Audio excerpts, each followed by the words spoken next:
अक्कलपाडा धरणाच्या पाणलोट क्षेत्रामध्ये मुसळधार पाऊस होत आहे। या पावसामुळे अक्कलपाडा धरणातून मोठा विसर्ग सुरू करण्यात आलाय। सध्या पांझरा नदीपात्रात 45,900 क्युसेकने विसर्ग सुरू आहे। यामुळे पांझरा नदीला पूर आलाय। सध्या नदी दुथडी भरून वाहू लागली आहे। सविस्तर बातमी पाहण्याआधी हॅलो बळीराजा या चॅनलला सबस्क्राइब करायला विसरू नका। पांझरा नदीत मोठ्या प्रमाणात आवक सोडल्यानं नदीवरील तिन्ही पूल पाण्याखाली गेली आहेत। शहरातील गणपती पूल, कालिका माता फरशी पूल आणि सावरकर मार्ग छोटा पूल हे तिन्ही पूल पाण्याखाली गेल्याचं चित्र पाहायला मिळत आहे।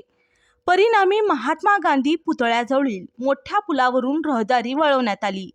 त्यामुळे मोठी वाहतूक कोंडी निर्माण झाली आहे। या पुरामुळे देवपुरातील शिक्षण संस्था देखील प्रभावित झाल्या आहेत।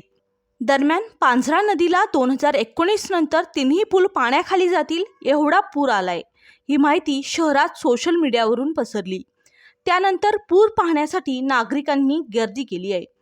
प्रशासनाकडून पाण्यात उतरू नये अशा सूचना दिल्या गेल्या आहेत। नागरिकांनी योग्य ती खबरदारी घेण्याची गरज आहे।